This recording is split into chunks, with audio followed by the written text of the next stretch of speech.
North Carolina and Clemson this weekend. Howard's Rock.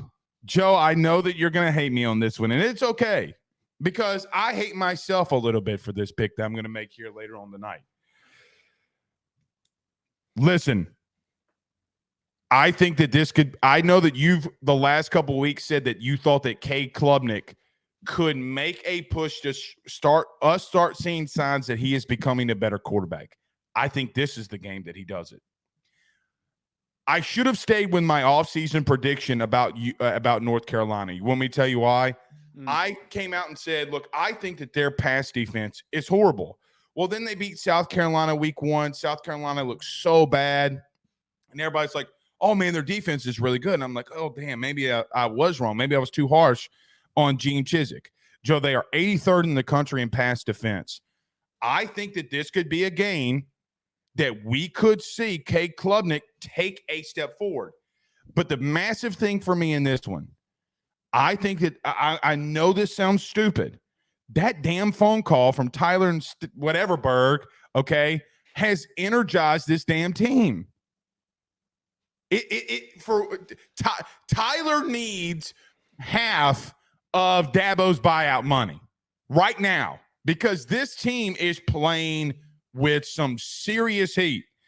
Dude, they are one of the best defenses in the country, regardless of what you think of Dabo or not. They are the number 6 total defense in the country. They are stout on all 3 levels. This is going to be the best defense that Drake May has seen all year long. And I have seen a listen, Virginia as an example. Virginia is not a good team, but what does Virginia do? They give a shit. And listen, if you keep a team like Virginia around and somebody that can bully you, it could get bad for North Carolina. They have started to regress defensively. I don't love this pick, but man, I think Clemson at home, it's going to get loud and it's going to get loud in there. I'm going to go with the Tigers in this one. I think they're going to lean on their defense. Jeremiah Trotter, I think, is one of my favorite players in college football right now. And look, I saw what that team did up front against Notre Dame. They don't have those dudes that Notre Dame does up front. They don't. And if that team, who is energized, can push around a good Notre Dame front, I think they take care of business against North Carolina. I completely disagree. I get that right now. This is why people think we have tensions. Right. This is why people think we have tensions. I mean, I'm not afraid to tell you. The show wouldn't be fun if I wasn't afraid to tell you. I think that you're completely wrong.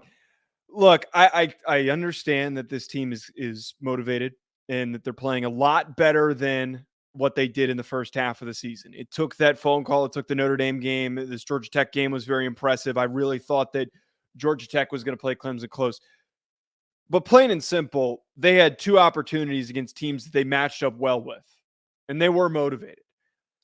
I think in the modern age of college football, I really do believe, and it's very similar to the sentiments that I share often every single week about Washington.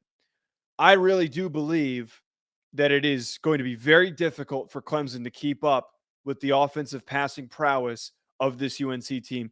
And I think that this UNC team, despite their recent struggles, has become more balanced. Omarion Hampton has been a phenomenal addition, or not addition, but has provided a phenomenal impact for the rushing attack. He has been great for the second half stretch of the season since that, I forget which game, I think it was the Syracuse game where he had the first big game. I turn to the way that this game played out when Clemson played Miami. Backup quarterback in, and they were facing off against a team that had 2 really good receivers. They could not keep them out of the end zone, and it came down to overtime for them to lose. I think that North Carolina is far more offensively potent than Miami, and that they will put up 2 quick scores. Of course they are. They're the top three total offense in the country. Of course they are. Exactly. They're going to put up 2 quick scores, and Clemson cannot move the ball fast enough to keep up with them. I don't think they're going to be able to move the ball on them like that. You think Clemson has a good secondary. Yes. Good secondary. An elite secondary. It is a very good secondary. They're a very good secondary. Joe, they're number 7 in the country in pass yards allowed. But what quarterbacks have they been challenged by? What defense has Drake May been challenged by? Miami's. He played great against Miami. They're not this. Joe, we saw Georgia Tech push Miami around. Like, I mean, don't you dare let transitive properties get a hold of you right now, because I'm not doing the transitive property thing. I am trying to find similar style opponents, teams that have good receivers that have outplayed them. We also point out the Florida State game. That's a good quarterback, Jordan Travis, and that was at Clemson. You know what's happened over the last couple of weeks with Clemson? What? Their red zone has gotten better, and they've been whipping the shit out of everybody. Joe, I told you that PFF did that metric that if they just would have scored half of their times that they would have been in the red zone, meaning Clemson, that at the time that they did it, they would have been 8-1, that they would have beaten Florida State. I think the only loss that they didn't get, the only loss they gave them was week 1 against Duke, because they had so many of them, right? Remember the Duke game earlier in the year. They converted last week. They converted against Notre Dame. And I think Clemson has seen far better defensive prowess, okay, than what North Carolina is going to be able to put on the field. It is called Notre Dame.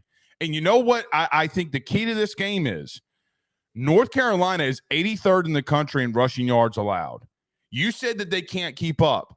That's fair. If Drake May's on, which I think he is, Joe, I do think that if there is a quarterback that isn't getting enough what's the word I'm looking for here?